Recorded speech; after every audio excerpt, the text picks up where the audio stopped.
예, 그 일본 순사가 칼을 차고 어느 큰 절에 큰 스님을 만나러 왔어요. 그래갖고 이 순경이 한다는 소리가 그대가 큰 스님이라 하는데 뭐 신통을 한번 보여주시오.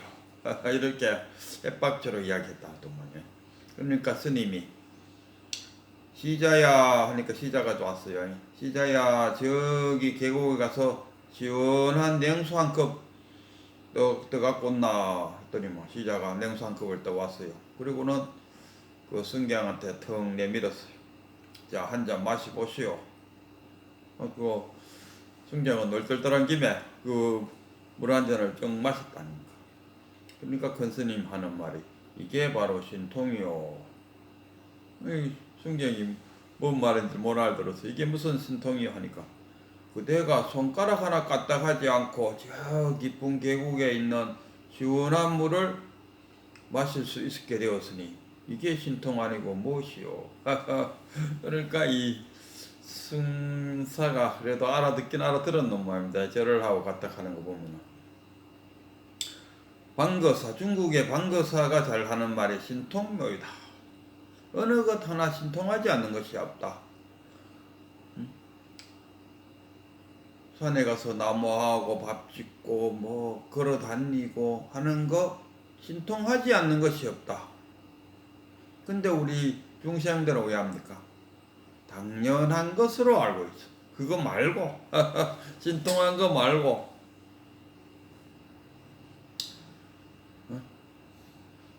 뭐 새처럼 하늘을 날아다닌다든가 뭐 축지법을 쓴다든가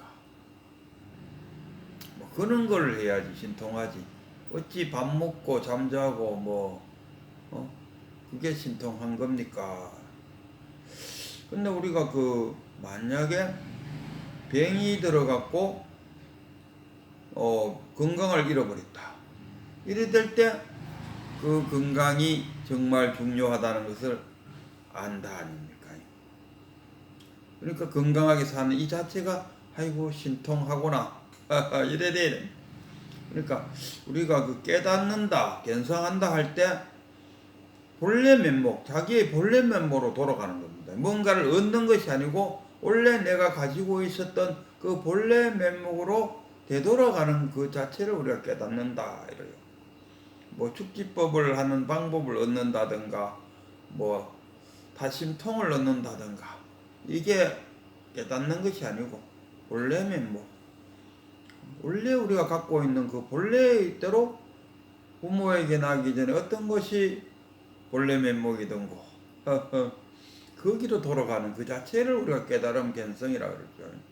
무엇을 지금 여기서 뭔가 하나를 추구하는 것이 깨닫는 것이 아니다 이런 이야기입니다.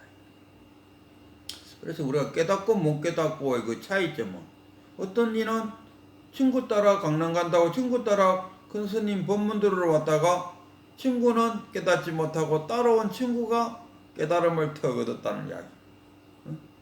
그 뭐냐, 자기 나름대로의 불교를 갖고 있지 않았어요. 그 사람은 그냥 깨끗한 하얀 종이 위에 큰 스님이 말씀하시는 그 자체를 그대로 그림이 그려졌다니까. 그러나 자기 불교를 갖고 있는 자는 큰 스님이 이야기하면 그대로 받아들이지를 못하니까 몸깨치는. 깨친 자가 저기에 달이 있습니다 하고 달을 가르치면 왜 합니까? 그럼 뭐 아무 생각이 없는 사람은 그 달을 보게 되겠죠. 그러나 자기 나름대로 불교를 갖고 있는 사람은 가르치는 그 손가락을 갖고 탓합니다. 손가락이 굴리, 예쁘니, 못생겼니. 그 손가락이 그 무슨 의미가 있겠습니까? 못생기면 어떻고 굵으면 어떻고. 보라는 달은 안 보고 극하고 앉았다 아닙니까? 그리 못 깨닫. 그래서 이 깨닫고 못 깨닫고의 차이는 거기서 결단납니다. 그 깨달음에 대해서 이야기해 줄 때 그것을 싹 받아들이면은 그냥 깨치는 거예요. 자기 나름대로의 깨달음이란 것은 이러이러할 것이라는 그 생각을 갖고 거기에 비추어보고 맞지 않으면은 에이 이게 무슨 깨달음이고 하고 튕가푸는 자기가 깨쳐 있어도 깨쳐 있음을 모르는 거예요. 어? 자기가 신통수를 매일 부리면서 살고 있으면서도 자기가 신통수를 부리고 있다는 것을 모르고 있다. 부처가 뭐냐? 신통수를 부리는 자가 부처다. 그럼 뭐 내가 매일 신통을 부리고 있으니 내가 바로 부처구나. 이렇게 깨치면 되는데 그런 거 아니고 그거 말고 그거 말고 내가 생각하고 있는 그 깨달음이 이루어져야 된다. 중생이 생각하고 있는 그 생각을 깨달음으로 생각하고 있는 그걸 깨치기에는 죽었던 부처가 살아나와도 못 깨친다. 이런 이야기입니다. 죽은 부처가 살아와도 그대가 생각하고 있는 그러한 깨달음은 얻지 못할 것이다. 그러면은 그대가 깨달음을 얻으려면 어떻게 해야 되나? 그대가 갖고 있는 깨달음에 대한 잘못된 그 생각을 밀어놔야 된다. 그리고 우리 방아착하시오 하는 말이고 내려놓으시오. 자기가 갖고 내려놓으면 뭐냐? 내린다는 뭘 내려야 됩니까? 아상을 내린다. 아상을 내리면은 아상이 듣고 있는 참나가 그냥 드러나버리죠. 너희 아상만 밀어놓으면은 참나는 그냥 드러나요. 묵고 자고 눕고 밥 먹고 묻자고 저쩌고 일상생활 그게 신통묘이고 신통묘를 부르는 그 자가 참나입니다. 잠이 오는데도 억지로 참고 공부해갖고 내일 시험 100점 맞아갖고 주변 사람들로부터 칭찬을 받아야겠다 하는 그게 아상이잖아요. 그 아상만 일어나 버리면은 잠으면 되는데 그 아상을 못 이루니까 참나가 드러나질 못한다. 이런 이야기. 그래서 내려놔라, 방아착하라는 이야기 그런 이야기. 오늘의 그 종룡록 66척의 주인공은 고봉선사입니다. 이 고봉선사가 누구냐 하면은 우리가 잘 알고 있는 동산 조동종 계통의 우남의 친행인 도우선사 밑에 석산 다음에 고봉이잖아요. 고봉선사입니다. 그렇겠다. 뭐 한마디로 쉽게 표현하자면은 조동종 계통의 선사다. 이렇게 조동종에서는 다른 종파에서는 깨닫는 데만 관심을 갖고 있어요. 깨치는 데만. 그러니까 상구보리 하와 중생인데 부처님이 가르침이 상구보리 하와 중생이잖아요. 근데 다른 계파들은 보면은 종파들 하늘 예를 들면 임재종 같은 경우 거기는 보면 황백이한테 주종자로 세 번이나 두드려 맞아갖고 깨쳤다 하듯이 깨쳤다에만 관심을 갖는데 이 조동종에서는 깨치는 거 그거는 상구보리 하와 중생 깨치는 건 그게 중요시 않아요. 그거는 정말 세수하다 코 만지기 정도로 가볍게 생각하는 이 종파인 것 같아요. 그러니까 깨치는 것이 중요한 것이 아니고 백척간도에 올랐는 것이 중요한 것이 아니고 그것을 한 발 뛰어내려야 돼. 하와 중생을 할 때 이게 완전한 깨달음이다. 이렇게 보는 것 같아요. 그래서 오늘 구봉선사입니까? 구봉선사한테 어떤 스님이 와서 물었어요. 이 질문상으로 볼 때 이 스님도 여사 스님은 아닌 것 같아요. 머리만 있으면 어떻습니까? 이렇게 물었어요. 머리만 있으면 어떻습니까? 백척간대에 올랐으면 어떻습니까? 어둠을 알고 있으면 어떻습니까? 깨달았으면 어떻습니까? 견성을 하게 되면 어떻습니까? 다 같은 이야기죠. 머리만 있으면 어떻습니까? 머리만 있으면 어떻습니까? 할 때는 머리만 했을 때 몸통과 꼬리가 있을 거라는 것을 염두에 두고 머리만 있을 때는 어떻습니까? 하고 물었을 때 눈은 떴지만 아직 새벽은 오지 않았노라. 그 어둡다는 것은 평등을 말하는 거죠. 그 평등의 세계는 보았지만 아직 차별지는 알지 못한다. 이런 이야기입니다. 그러면은 머리는 없고 꼬리만 있으면 어떻습니까? 그러니까 쉽게 말해서 우리가 깨닫지도 않고 우리가 착한 일을 하고 있다. 이러면은 어떻게 하냐? 머리만 있고 꼬리가 없으면은 먹어도 배가 부르지 않는다? 아니 값어치가 없다? 값어치가 없다. 깨닫지 않고 뭐 하는 거 값어치가 없다. 이런. 머리만 있고 꼬리는 없으면 어떻습니까? 그건 가치가 없다. 그건 뭡니까? 머리만 있고 꼬리가 없다. 상구보리 하와중생 해야 되는데 상구보리만 하고 있다. 그 뭐 깨치 갖고 보니까 어느 스님이 뭐 저기 암자에 가서 40년 동안 그 암자에서 내려오질 않았다. 그래갖고 만약에 죽었다 하면은 정말 아무 의미가 없지 않습니까? 40년 동안 거기 있었다 하니까 그 이후로 막 거기 막 쫙 사람이 구름처럼 몰려들었다면은 그때부터 이제 하와 중생이 되겠죠. 40년 동안 도력을 닦아갖고 그 이후로 사람 중심 대중들이 몰려오니까 그 다음에는 하와 중생이 되겠죠. 옷에 보니까 지금 한 40년 동안 혼자 있다가 지금 뭐 그 대중들한테 조금씩 이렇게 설법을 하는 걸 볼 때 이제 하와 중생을 하시다가 가시려나 이런 생각이 드는 그런 스님이 한 분 계세요. 근데 그 하와 중생 가지고 하고 상구보리만 하다가 부처님도 그랬다. 처음에 깨치고 난 다음에 아이고 내가 깨친 것을 어떻게 대중들한테 이야기해줬고 그냥 열반에 들어야겠다 하니까 제천이 아이고 그래도 누군가 알아들을 사람이 있겠죠. 뭐 한번 설법을 한번 펼쳐보시오. 그래갖고 49년간 그 하와 중생했답니까. 그러니까 상구보리만 하고 하와 중생 하지 않으면은 가치가 없다. 머리만 있고 꼬리가 없으면 어떻습니까? 가치가 없다. 이렇게 보죠. 그러면은 머리는 없고 꼬리만 있으면 어떻습니까?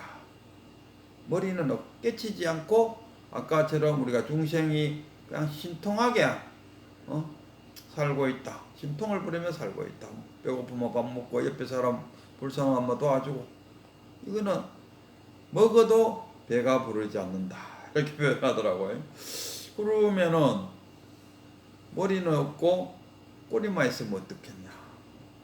머리는 있는데 꼬리가 없으면 어떨까. 이렇게도 했고 이제 마지막으로 꼬리도 있고 머리도 있으면 어떻습니까? 상구보리 하와 중생을 하면 어떻습니까? 여기 표현하기를 자기에게 힘이 생겨도 어린아이는 알지 못하노라. 알지 못한다. 달리 표현하면은 내가 깨달았다는 그 생각조차도 잊어버려. 그러니까 선병에서 벗어났다. 내가 깨달았다는 생각을 갖고 있으면 이 선병이잖아요. 그래서 그 벽척간도에 올랐다가 그냥 훌쩍 뛰디라 버렸어요. 그냥 평등의 세계, 깨달음의 세계에 있다가 우리가 중생들이 사는 차별지 속에 쑥 들어와 버렸어요. 그래서 차별지 속에 쑥 들어와 갖고 시절 인연을 만나 지금 여기서 자신의 본분사를 슬기로운 지혜로 잘 수행하고 있는 이 자체, 이게 깨달음이잖아요. 그거 하고 있으니까 뭐 굳이 내가 깨쳤니 안 깨쳤니를 의식할 필요가 없다. 이런 이야기가 되겠죠. 그래서 이 종록록 66칙에서 하고자 하는 이야기 근본적으로 따지게 보면 이런 것 같아요. 상구보리 하와중생. 깨달으면은 벽척간도에 올라가면 한 걸음 뛰어내려야 된다. 차별지에서 잘 적응하면서 살아가야 된다. 이게 깨달음의 의미가 있는 거지. 깨달았다고 해서 저기 토굴 속에 들어가고 그 나머지 여생을 살다가 토굴 속에서 죽었다. 가치가 없는 짓거든.